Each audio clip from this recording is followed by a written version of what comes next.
অনেকে বলে হুজুররা খালি বলে জান্নাত জাহান্নামের কথা, কোন দেখলাম না। আসলে শোনেন ভাই, জান্নাত জাহান্নাম আছে কি না ভাই শুধু মরে দেখেন, চোখটা বন্ধ করে দেখেন। দুনিয়ার বাস্তবতা ধোঁকা। আপনার ধন সম্পদ ইনকাম করতেছেন ভাই, টাকা পয়সা, এই জমি, এই বাড়ি, এই গাড়ি, আপনি সব আমার আমার বলেন না ভাই? আসলে এগুলো কিচ্ছু আপনার না, এইগুলো কিচ্ছু আপনার না, সব রেখে চলে যাবেন।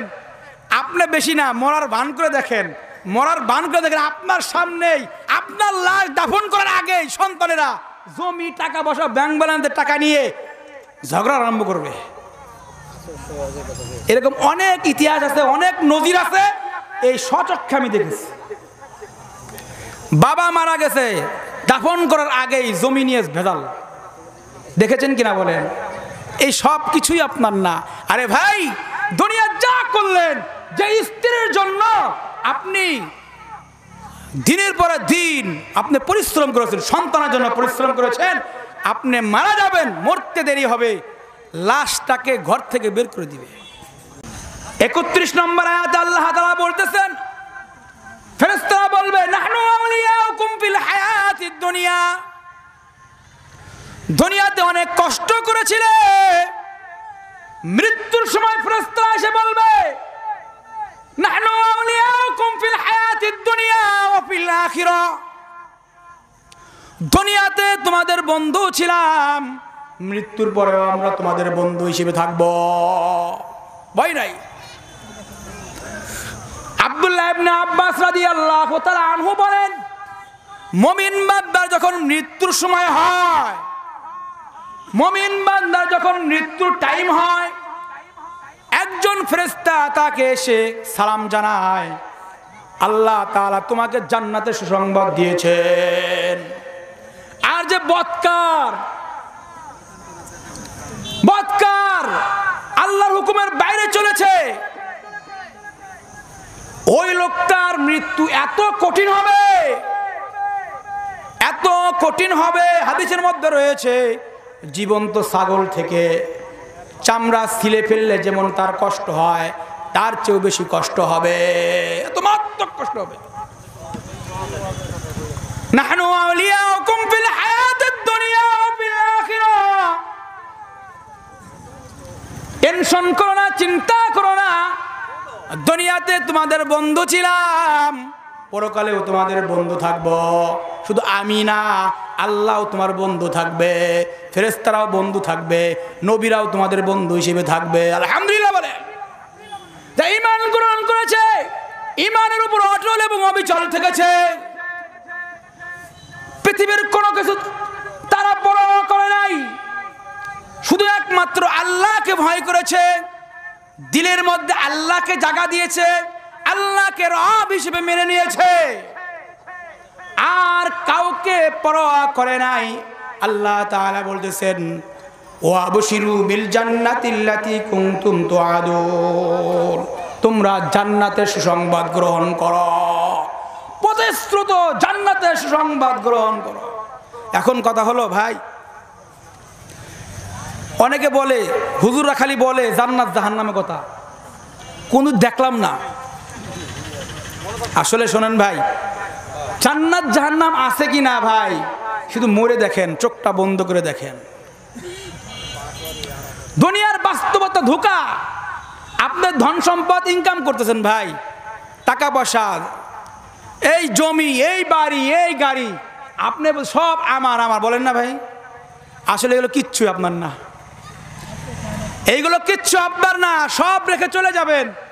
আপনি বেশি না, মরার ভান করে দেখেন, মরার ভান করে দেখেন আপনার সামনেই আপনার লাশ দাফন করার আগেই সন্তানেরা জমি, টাকা পয়সা, ব্যাংক ব্যালেন্সের টাকা নিয়ে ঝগড়া আরম্ভ করবে।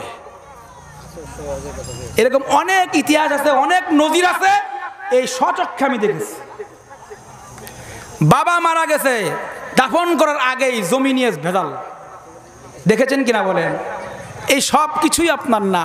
আরে ভাই, দুনিয়া যা করলেন, যে স্ত্রীর জন্য আপনি দিনের পর দিন আপনি পরিশ্রম করেছেন, সন্তানের জন্য পরিশ্রম করেছেন, আপনি মারা যাবেন, মরতে দেরি হবে, লাশটাকে ঘর থেকে বের করে দিবে। যত তাড়াতাড়ি আপনাকে দাফন করতে পারে ততই ভালো। কারণ কি জানেন, লাশ যত দেরি হবে তত পচা গন্ধ হবে। আপনি কি ভাই, আপনার বডিটা আগে মৃত বডি, আল্লাহ তাআলা যখন আপনার বডি থেকে রূহ নামক জিনিসটা নিয়ে যাবেন, আত্মা নিয়ে যাবেন, তখন আপনার কোনো দাম নাই তো ভাই, কোনোই দাম নাই। আপনি এক সময় দেখবেন হঠাৎ করে আপনার চলা বন্ধ হয়ে গিয়েছে, নিথর দেহ মাটিতে লুটিয়ে পড়েছে, আপনার চলা বন্ধ হয়ে গেছে, সব থেমে গিয়েছে। সূর্য আপন জায়গায় থাকবে, চন্দ্র আপন জায়গায় থাকবে, পূর্ব দিক থেকে উদিত হবে, পশ্চিম দিগন্তে গিয়ে ডুববে, দিনের পর রাত, রাতের পরে দিন হবে, সব কিছুই থাকবে, কিন্তু আমি আর আপনি থাকবো না। সব আপনার চলা বলন কথন সব বন্ধ হয়ে যাবে, সব একেবারে শেষ। আপনি যা করেছিলেন সব মিথ্যা। কি করলেন? মৃত্যুর টাইমে ফেরেশতাদের কাছে বলবে, আমাকে একটু টাইম দাও না, একটু টাইম দাও, 2 রাকাত নামাজ পড়ব, আল্লাহর ইবাদত করব, একটু টাইম দাও। ফেরেশতা বলবেন, আজরাইল দেখ, আমি যার কাছে একবার আসি তার জান কবজ না করে আমি যাই না। পৃথিবীর কোন পরোয়া, কোন শক্তিকে আমি পরোয়া করি না। জো বাইডেনের মৃত্যুর টাইম যখন চলে আসবে, আপন চেয়ারে থাকা অবস্থায় মালাকুল মাউত আজরাইল জান কবজ করবেন কিনা বলেন? যে যে অবস্থায় আছি, যত বড়ই বাহাদুরি করি না কেন, এইসা করেগা, আমার চেয়ে দুনিয়াতে কে বড় আছে ভাই, এইসব আমরা ছেড়ে ফেলি মাল থেকে। তুমি কে? তোমার পরিচয় আগে জানো। তোমার ফলাফল কি হবে, তোমার ফলাফল কি হবে তুমি আগে জানো। তুমি কে, তোমার পরিচয় কি? দুনিয়াতে এসেছো, ঘোরাফেরা করছো, শেষ ঠিকানা চিন্তা ভাবনা কি করেছো? আরে ভাই, একটা মাঝি তার নৌকা যদি পদ্মা নদীতে বা সমুদ্রের মধ্যে সে নৌকাটা চালায়, তার একটা গন্তব্য থাকে যে না আমি ওই পারে যাব। তার আগেই কিন্তু একটা কাজ করে, সে নৌকাটাকে ভালোভাবে দেখে কোথাও ছিদ্র আছে কিনা, কারণ সে জানে নৌকা যদি সামান্য বিন্দু পরিমাণ ছিদ্র থাকে, সমুদ্রের মাঝখানে যখন চলে যাব, উত্তাল তরঙ্গমালার ঢেউর মাঝে আমার নৌকা থাকবে না, আমি ডুবে মারা যাব, তার টেনশন আছে কিনা বলেন? আল্লাহ রাব্বুল আলামিন আমাদেরকে দুনিয়াতে পাঠিয়েছেন জীবন নামক একটা নৌকা দিয়া। ইচ্ছা মতো আমরা চলাফেরা করতেছি, আমাদের কোনো গন্তব্য আমরা এখনো ঠিক করি নাই। ইহা হাম সব মুসাফির হায় ওহি আখের ঠিকানা, কুই আগে রওয়ানা হায় কুই পিছে রওয়ানা, তর সামনা রসিব কাবা ইয়া রবি, কে রাহ কে তুমি রবি বদর কিস্তানাস, মুরাদে মা নসিহত বুয়াদ কর দেব, হাওয়ালাত বাখুদা কর দেব অরফতে। গন্তব্য ঠিক করেন।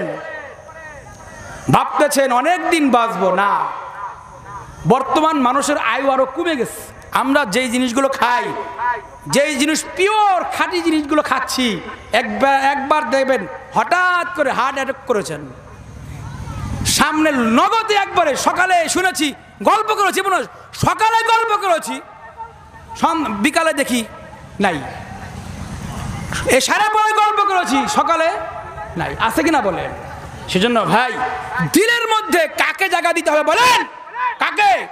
ইন্নাল্লাযীনা ক্বালু রাব্বুনাল্লাহ, আমাদের রবকে বলেন, চিৎকার করে বলেন, আমাদের রবকে।